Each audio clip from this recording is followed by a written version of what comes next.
Welcome to A Fork in Time, the alternate history podcast.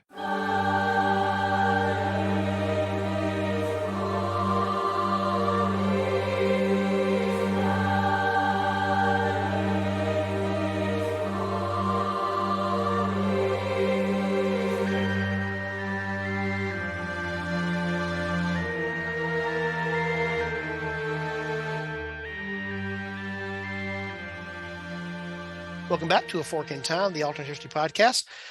Don's sitting only temporarily in the host chair. We've arrived at the stoplight and we're going to do the little fire drill thing. We're all going to run around in the car here because Alexa's going to jump in and grab it here. But I'm joined by Eric Rush. Mr. Rush, how are you in 2023? So far, so good. Good deal. Also joined by Eric Darling Bond.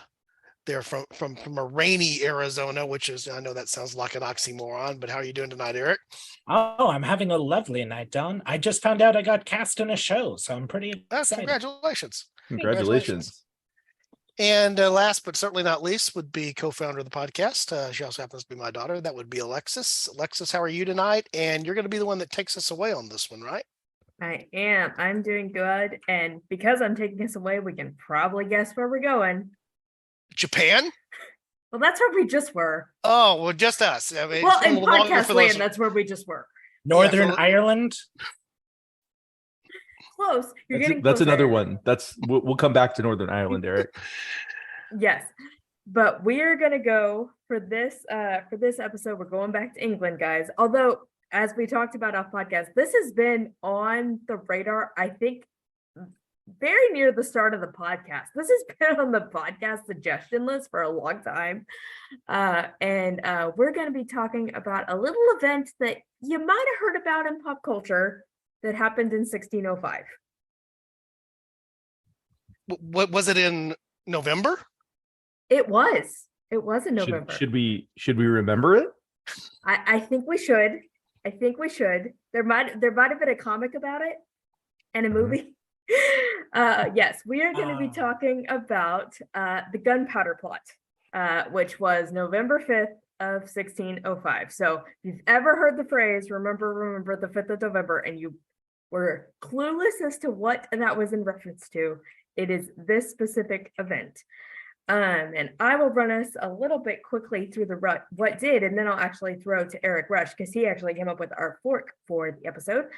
So really quickly in the what did, as I mentioned, November 5th, 1605, it is the opening of Parliament, which they still do to this day. So the monarch was supposed to be coming to Parliament to open Parliament, kind of give a speech talking about what he would like Parliament to do in 1605. What was his name for that session of Parliament? In addition to he being there, several members of his family were going to be there, as well as all of the members of the House of Lords, particularly the very high-level lords, were going to be at the opening of Parliament. It was a big deal. So because it was going to be such a big deal, the king was going to be there, several members of the nobility, several members of the extended royal family were going to be there. There was a group of Catholic plotters that got together and they decided, I've had it with the king, I've had it with his family, I want him gone. We want him gone.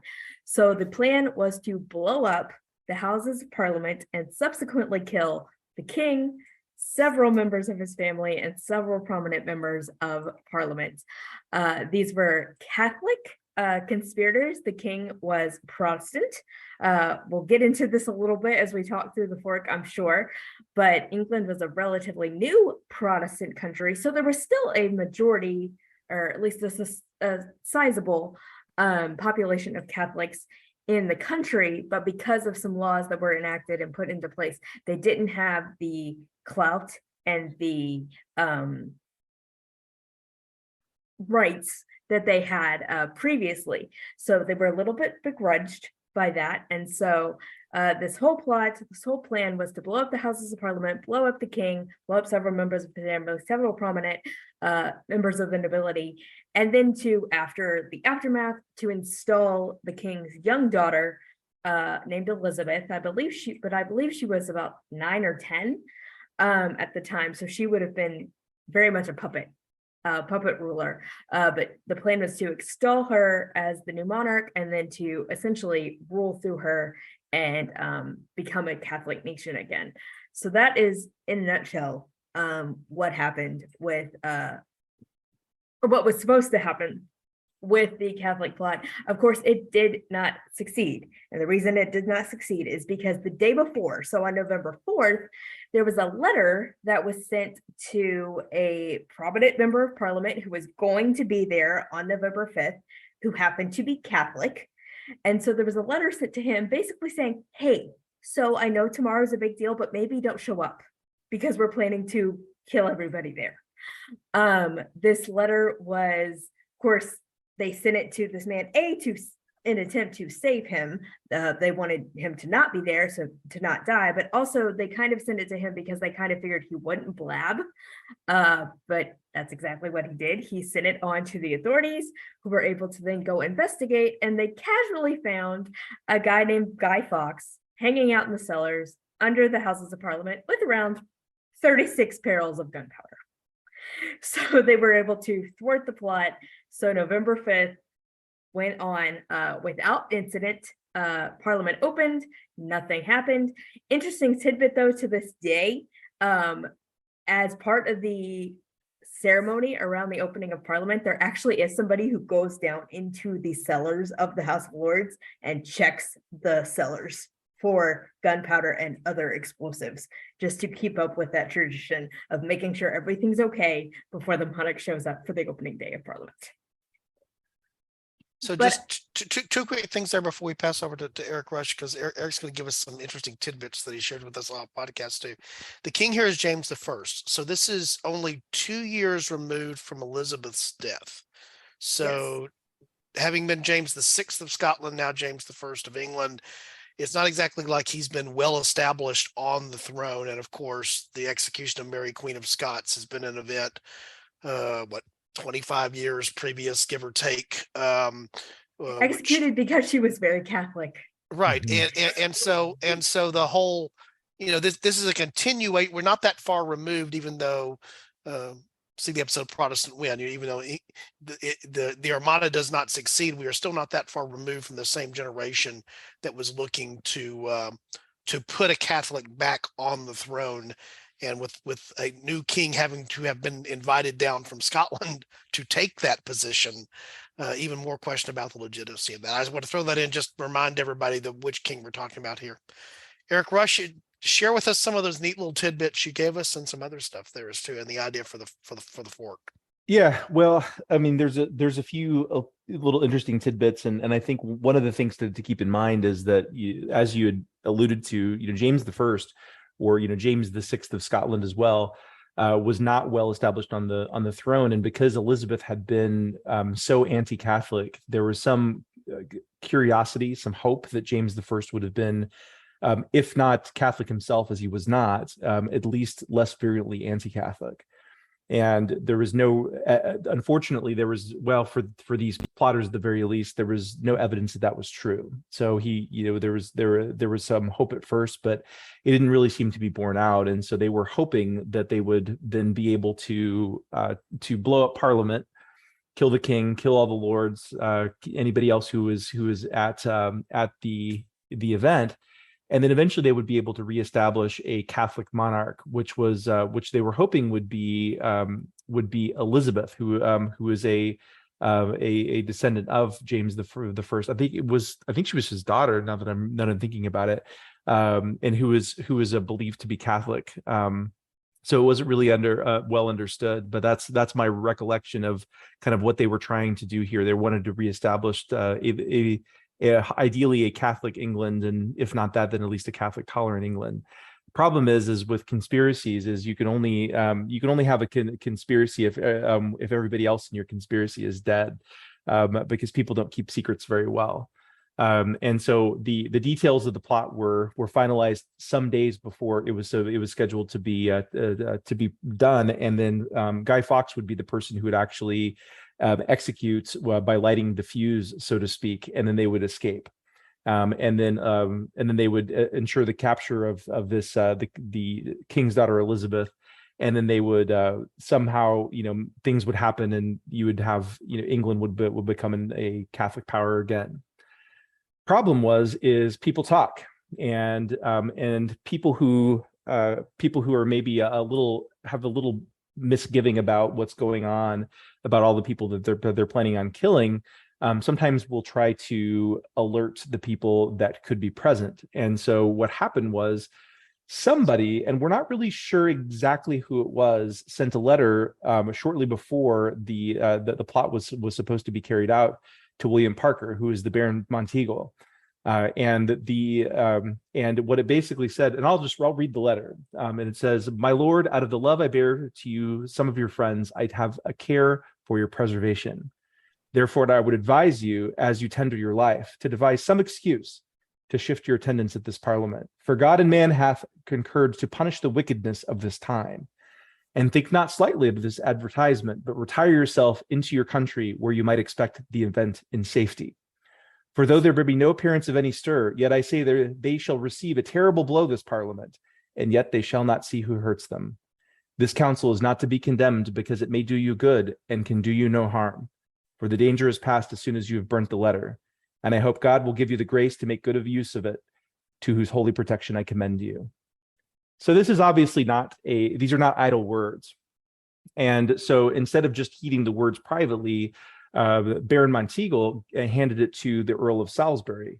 And eventually what happened was it started moving up within the nobility of the government. The king was not present during a lot of this. The king was out in Cambridgeshire and was not expected back for some amount of time.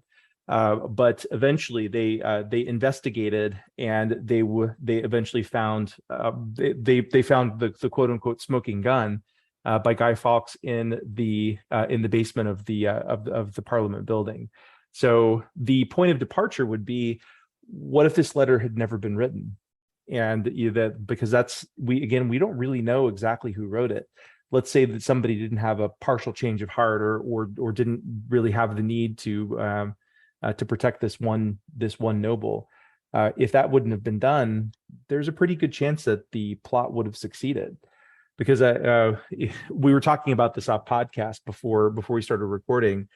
The BBC some years ago did a kind of a redemonstration of what would have happened had the plot succeeded, and they used 36 barrels of, in some cases, partially spoiled or stale gunpowder, and to see if that would still succeed in blowing up the building, and it absolutely would have. So had this succeeded, you would have killed everybody in the building, and so it would have been quite the event. Doubtful that it would have ended up the way that the conspirators hoped it would have ended up, but it would have killed the people that they intended to kill. So that's my point of departure: is no letter to William Parker. So if nobody tips off the fact that, and by the way, it wasn't just a simple, "Hey, don't go tomorrow." What was that, like 3 paragraphs worth? I mean, it was several warnings, and yeah. And I think God and man have concurred to punish the wickedness of the time. Yeah, that's those are strong words. Those are strong words, and making the point, as you said, multiple times about what the risk and the fact that this was serious.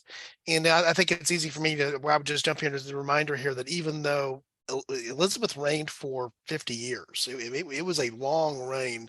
There were still the streams of there were still staunch Catholics during Elizabeth's reign. There were still those that were there. This was still something that was real, but it had become less. There was less of an expectation that, barring something, as you said, dramatic after James I comes, and he's clearly going to continue with the Anglican Church. Now this idea that we have to do something more extreme. It's not just find another monarch to put on the throne, but now we've got to do something that's a little bit more. And the other thing that struck me is just terrorism.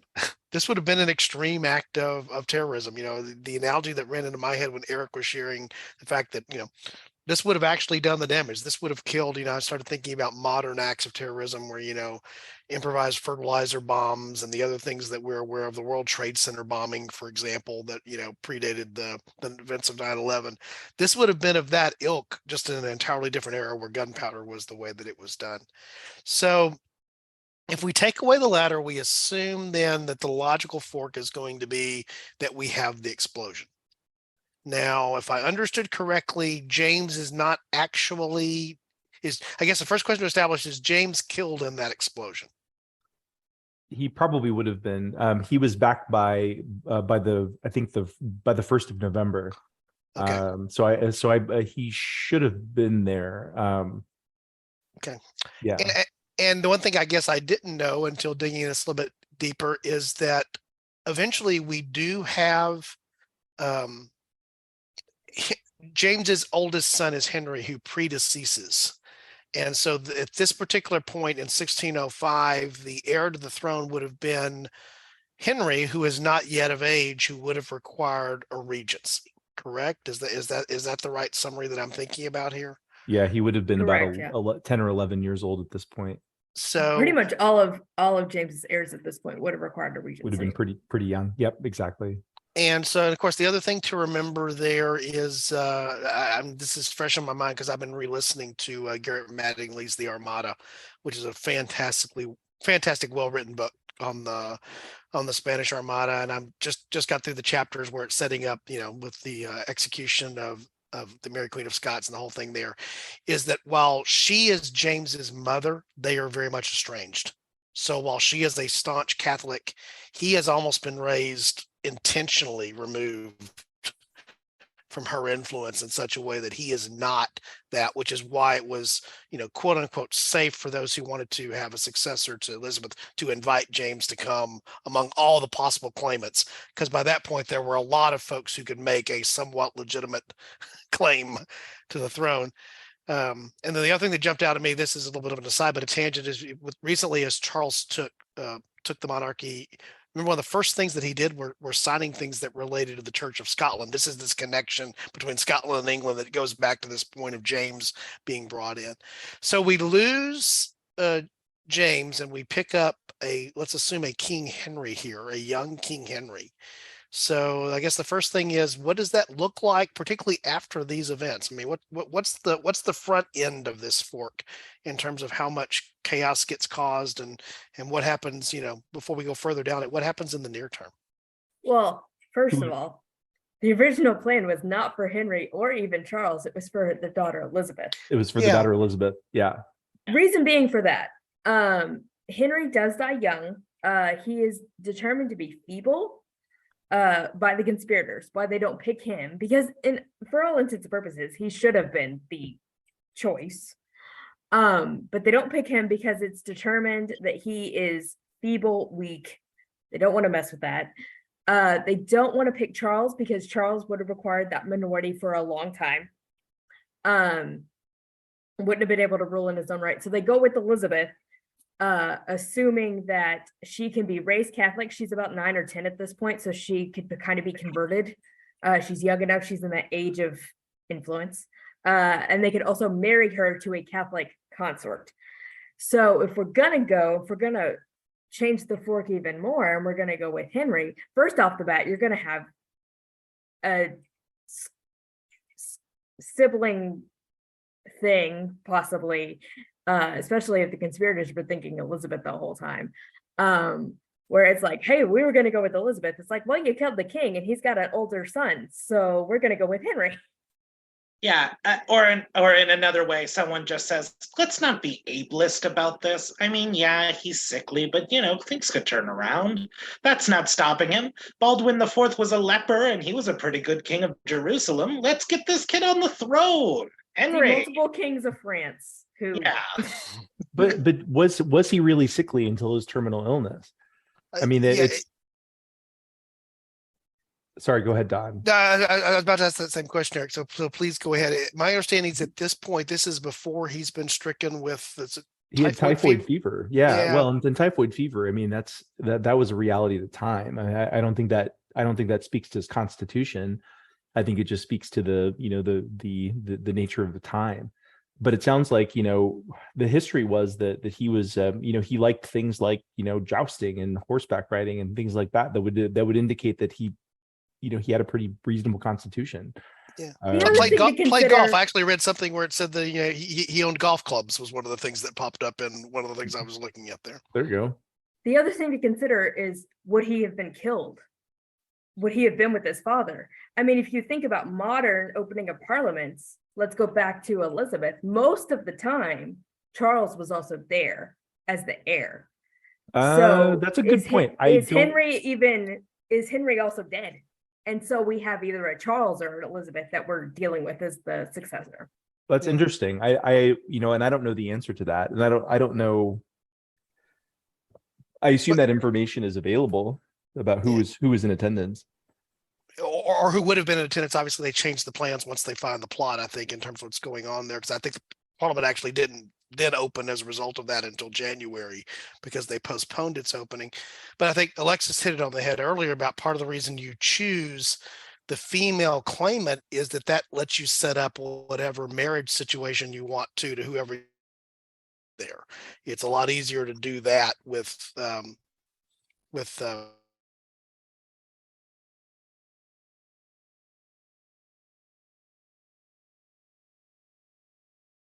technical difficulties.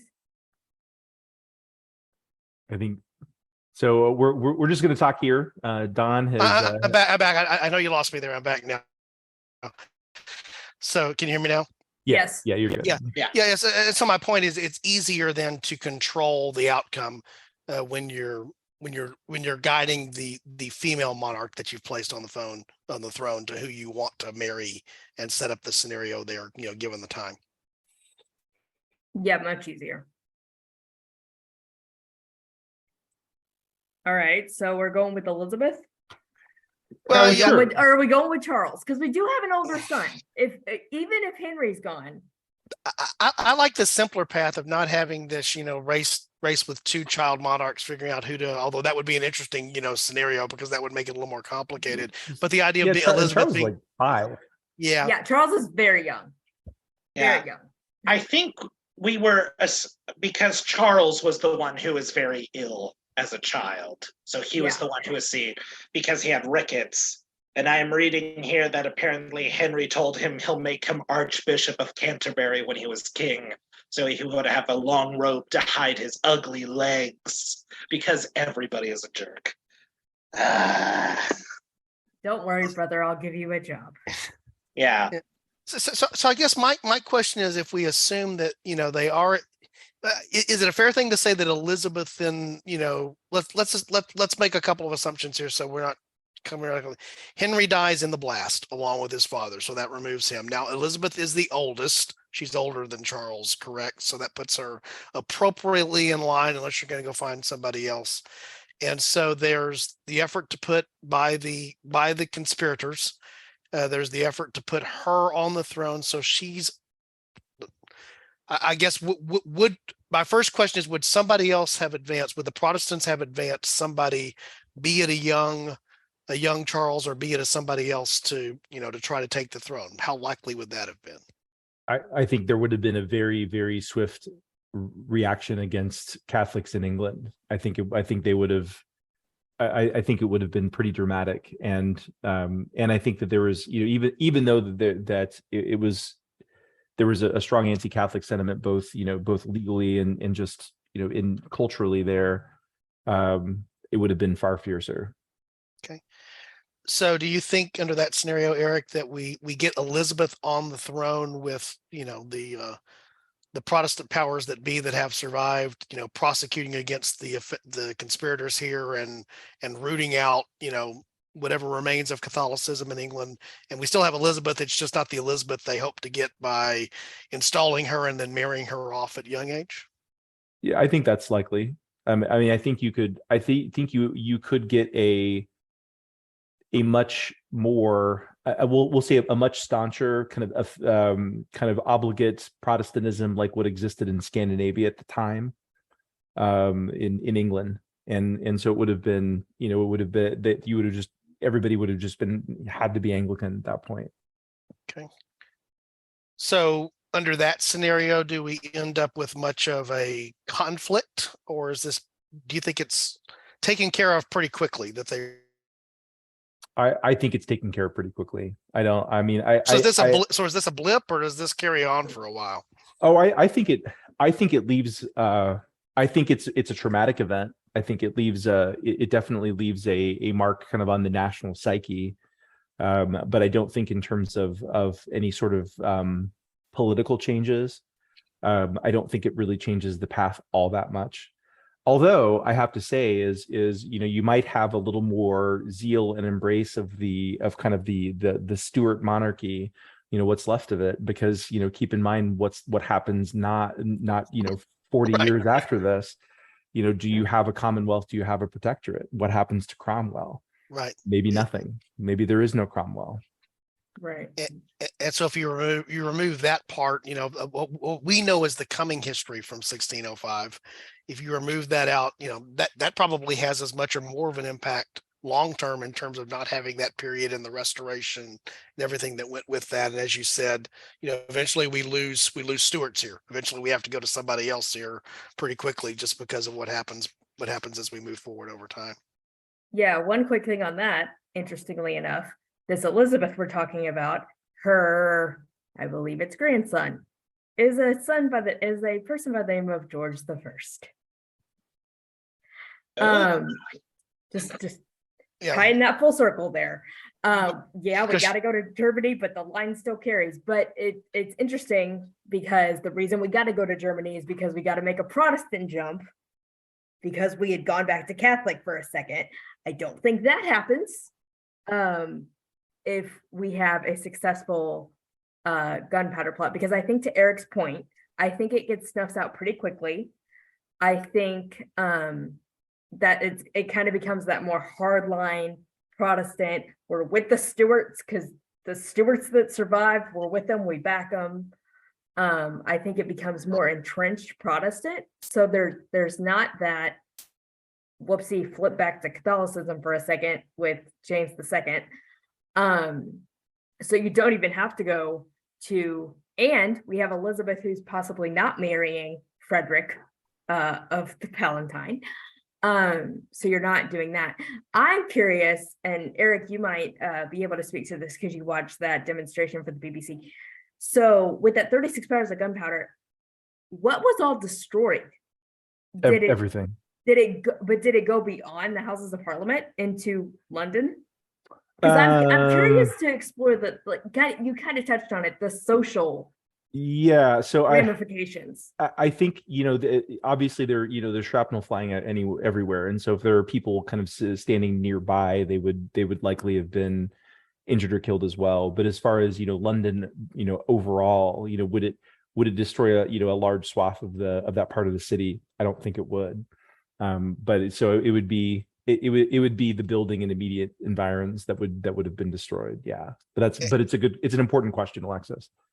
And the symbolic nature of what used to be there that you looked at and recognized as the government, an important part of the government, even though you have a monarchy. I mean, you do have it is moving towards it is constitutional monarchy, different than it becomes, but is still there. And suddenly, it's like looking at the skyline of New York without the Twin Towers. Imagine you're in London looking over to the things you're accustomed to seeing there on the Thames, and they're not there anymore.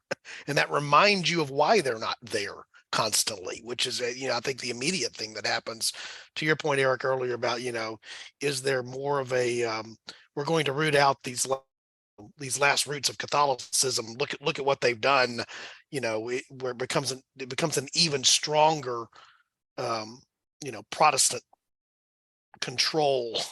And then what does that mean, down the road, either, and because of that, is there more of the circling, to your point, the more of the circling of the wagons around, the Stuarts, in the case of Elizabeth being in the, is there more of a, we're going to support this because we're not going to tolerate, people putting an end to us choosing us being God choosing who the next monarch's going to be, for us, kind of thing. Yeah, I kept circling back to the 9/11 episode that we did, and you brought up 9/11, and this is I mean, this was a terrorist attack in 1605. Just kind of that concept of when we think the Twin Towers, there were so many things that were destroyed that weren't the Twin Towers in that general area. Of course, jet fuel is different than gunpowder. But talking about also, we talked about in that episode about if that fourth plane and if it had actually hit in DC, and the fact that there's so many things that get kind of packed into that one area in DC that if they hit their target, but then it kind of goes out from there. So I was just curious to kind of explore that aspect. But yeah, I think I think Eric hit it on the head earlier, to borrow the phrase from the last episode we recorded. This isn't a big political thing. I think it gets resolved pretty quickly, but I think a social thing of, if you live in London, you see, the smoldering House of Parliament. I think that kind of lives in the psyche for quite a while. Well, I will say it also probably does create a small political chasm, because now the heads of many different houses all across England and Scotland are dead. So it's a whole new generation that's just kind of forced in, that came of age probably later on during the 30 Years' War. So now we have this new generation that has to learn the realms of power. I was also trying to look up just now, so who would have been put in charge of the regency? And then the further I kept going, it's like, oh, everybody that's connected to the Stuarts is dead. And most of them pretty horribly. Like, this family seems cursed. Yeah. But also, no, it's a valid point. You would have to search around for the regent. The question I would have is Anne, so Anne of Denmark is James's wife, right? Mm-hmm. Is she there at the opening? Yeah. Oh, that's a tough one. I think the answer to that is no. I don't think she's there, and so I think she's regent. Yeah, I tried looking up to see when James was hooking up with Robert Carr, but unfortunately they didn't meet for another 2 years. Yeah, that's a really good thought though. Had the history been reversed a little bit, because that would have been a really interesting one. Yeah, it'd be like the first super sitcom of the modern era. Like, I've been raised by my dad's boyfriend.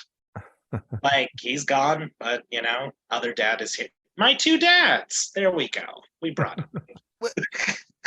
And so now to me that's another interesting point is, if you have a young Protestant queen on the throne, look, I think it's a safe assumption. I don't think, Eric, to your point, I don't think Anne is at the opening, so she's probably there to serve as regent. She's from Denmark, hence the name Anne of Denmark. And so, one of the things that pops into my head was very common in this period, still common to this day, is, are there other Protestant nations who suddenly now feel like they either can exert influence in England to some degree, or want to, sort of come in and be a protector of the faith type of thing? Does that change the alignment, given that we're about to go into a religious, another religious war in Europe to a degree that's about to happen here? Does that have some impact on that in terms of, does Scotland gain more of an influence because some of the family having come from Scotland has to play a bigger role? As I think Eric DB makes a great point in the idea of, all those older sons now suddenly just take the reins of all those various lordships. That's a whole generational change out. I mean, it's a pretty dramatic thing to have happen there. And do you have more external influence into England coming from someplace else, Denmark, wherever it might be coming from, that's coming in initially to be supportive of a Protestant queen, but they're also going to take whatever liberties they can in terms of what will benefit them while they're doing that. Well, I think you could. Because I think not, this is the House of Oldenburg, right, in Denmark, and House of Oldenburg is not just Denmark; it's Norway. I don't think it's Sweden at this point, but it had been Sweden. I think they had electors in the Holy Roman Empire, so they had their tendrils all throughout Protestant Europe. And you know, currently at this time, it is Christian IV, Anne's brother, who will reign until 1648 and be the longest reigning monarch of Denmark, Norway, and being the Duke of Holstein and Schleswig.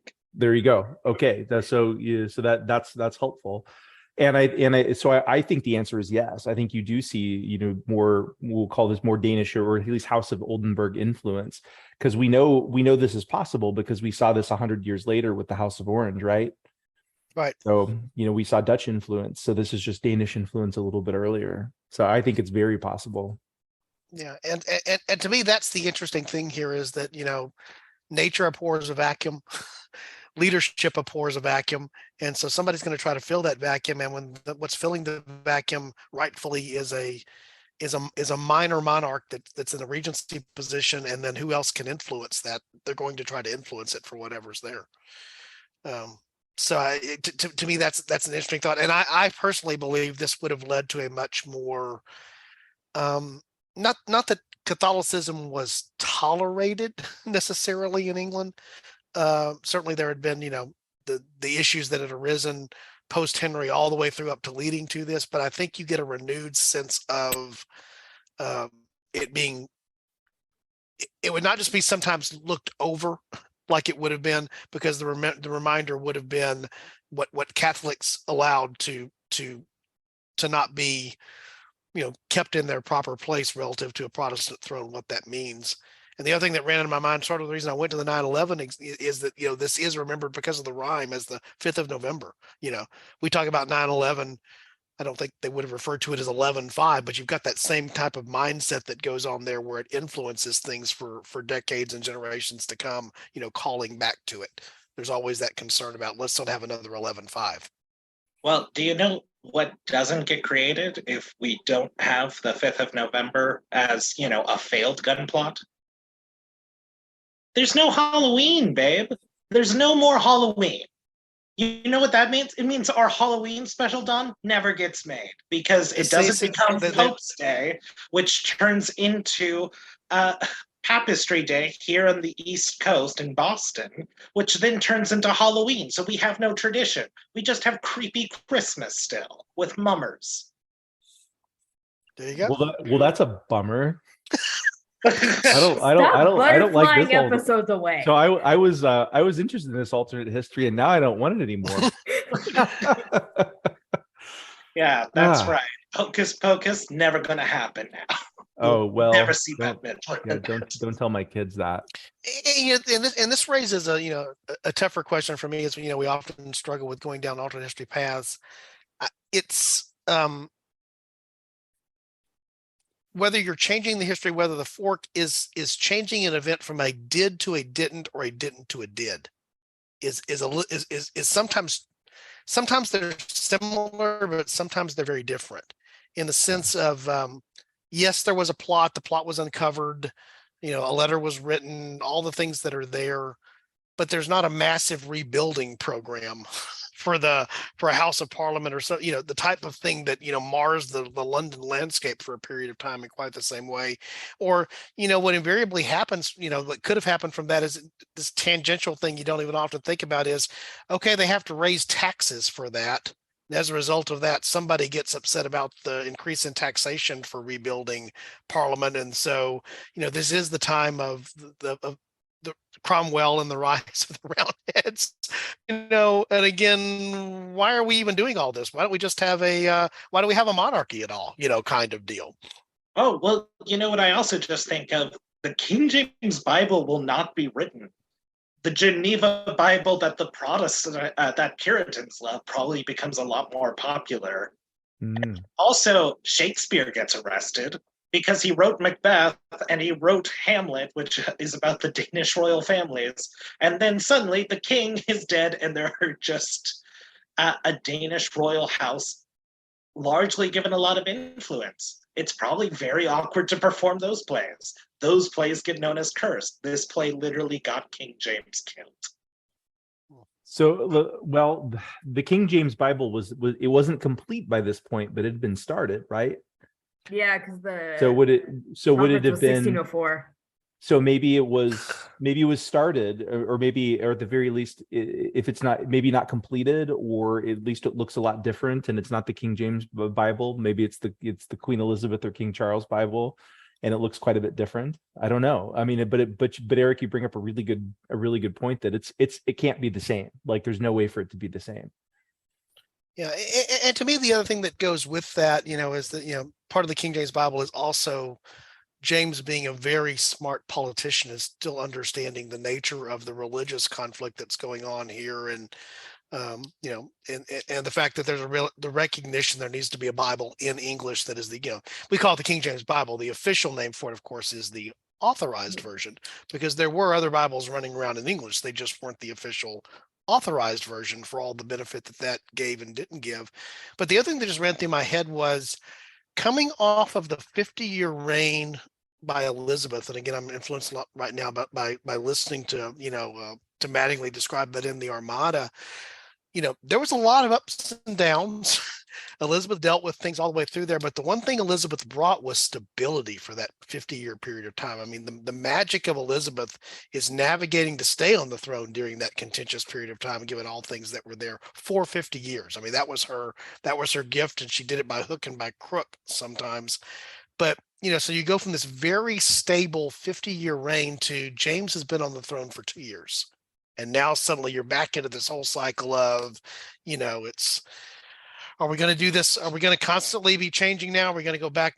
I think of the period of time, with Mary and Elizabeth. I call that the whipsaw period. If you were an English citizen, it's, what am I this week? When I'm going to church this week, what do I need to be? Because okay, Mary, it was back and forth. I mean, it was, and the Lords were having a tough time figuring out, they may have leaned, for example, theologically Catholic, but I need to be Protestant right now, or the other way around. I mean, it was, you played the middle there as best you could. And so I began to wonder, one of the things that Elizabeth brought and James then continued for a period of time, we see the instability that's going to come in the 20 to 30 years forward.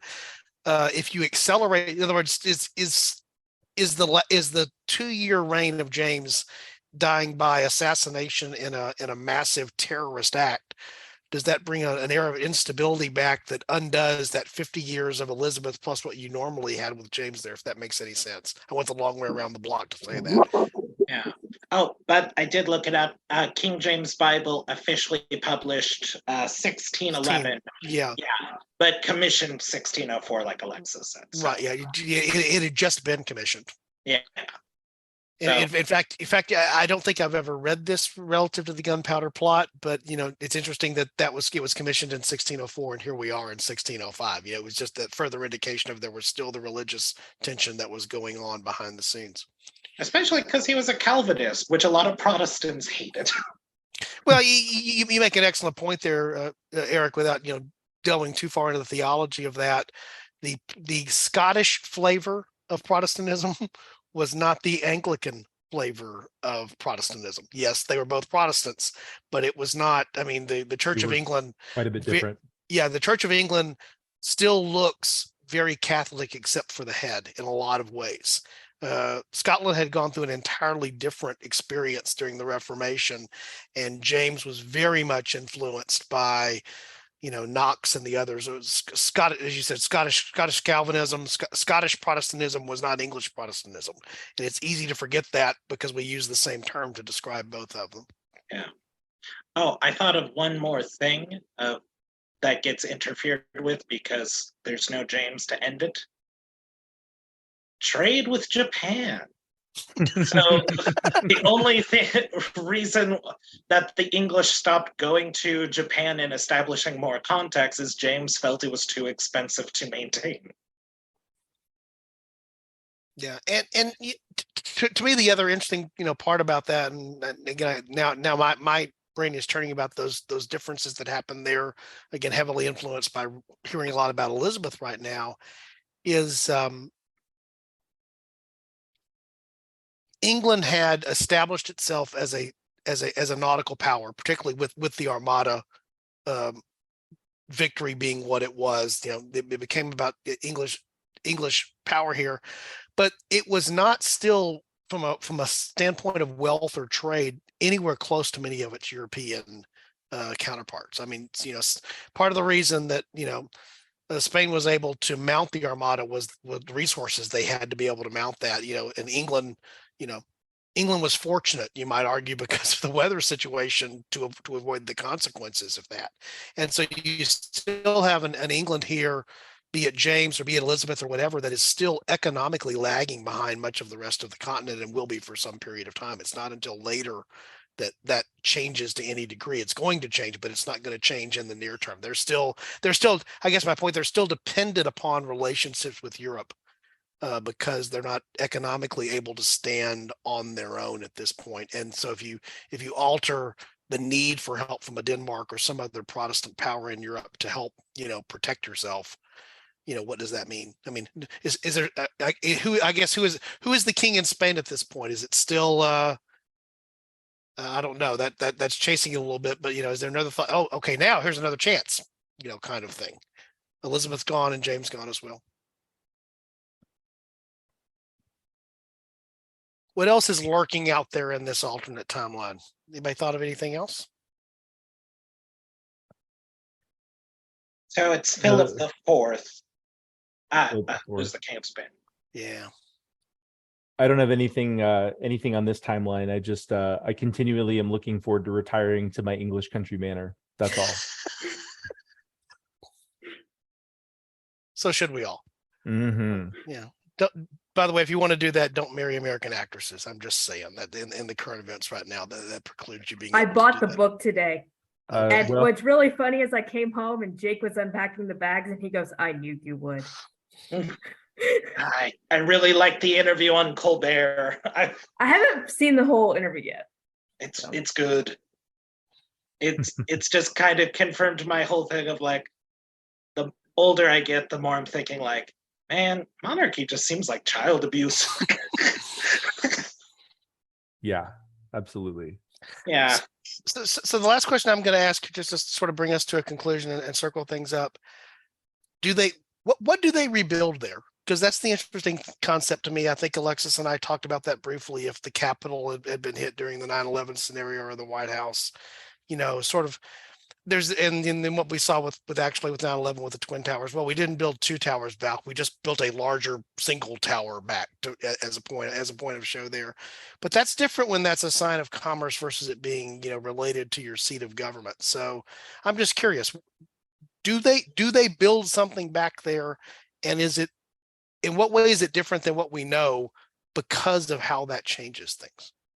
I think you do build something. I think it is grander than what was there previously. And I think it is intended to be we'll call it a statement of nationalism. Now, whether that is English nationalism, or whether that is an emerging sense of a concept of Britishness that will exist later on, I don't know. Probably the former in 1605. So I suspect it will embody a sense of nationalism. Okay, that would be my thinking as well, and it would become symbolic for ways that it's not symbolic today. Absolutely agree. And I even, the other thing that my mind ran to when I knew we were going to talk about this topic is because it's still carrying over with the religious conflict there, is there something about that would be, yes, it would embody, as you point out, well, I think, Eric, a national identity. It's nationalism. It's about continuation of government. But would it somehow be more religiously connected because it has the religious, the Catholic prodders being there? Would you somehow end up with, I guess at this point, Westminster Abbey exists, right? I mean, it's not like but would you incorporate some type of national Anglican church, as part of this, what gets rebuilt there, just as further sign of saying we are asserting that we are Protestant, we are not Catholic. If not official, then at least there would be, vestiges of Anglicanism there. But I also wonder, so we've kind of agreed that we think that there would be a doubling down on the Anglican Church as a part of this. How does this affect relations with Ireland? And I think there's, I mean, and we're close to an hour, and I think a lot of us have to wrap up here. Yeah. And so we could make this a 2-part episode Part at some two. point. Yeah, I think that's a good place to come back to. But I think the answer is not well. Right. I mean, we can flesh that out, but I think the short answer is not well. And I think this has implications, between 1605 to 1922. I mean, I think you've got a lot of implications there. So I would be interested in exploring that as a person who is descended from many English Catholics. I think that would be really, really interesting to explore. Okay. We will cue that one up because I agree with you. I think it's an interesting place to go, and it's a further extension of this. So that's our signal for us to bring this one around to a close. So once again, thanks for joining A Fork in Time. I just want to mention, as we always do, check out the website. There's all kinds of fun stuff there, including our back catalog, the links to our Discord server, ways that you can support the show both financially and otherwise. I do encourage you we can get activity going back in on the Discord server. I really enjoyed that interaction with our listeners. So I know with a new episode out here, we'll be able to get more of that. So I just say, if you have different thoughts than what we've expressed here, there's a place to go and do that. There's feedback on the website. The Discord server is a little bit more in real time, but we don't think we've got the answers here. That's the magic of alternate history. Is you could be just as right as I believe that I am, and we don't know, but it's worth the discussion. So on behalf of Alexis, Eric, and Eric, I just want to say once again, thanks for joining us here on A Fork in Time. And we didn't close out another episode this way, so now I'm inclined to do it. I'm seeing my daughter here on the left. Do we have any suggestions for our listeners if they happen upon A Fork in Time, Lex? Take it. Take it. All right. Thanks, guys.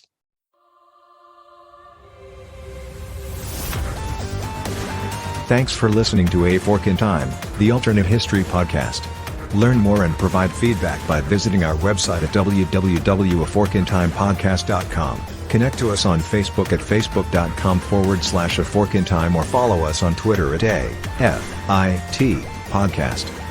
If you want to support the show financially, visit our Patreon page at patreon.com/aforkintime. We hope you will join us next time.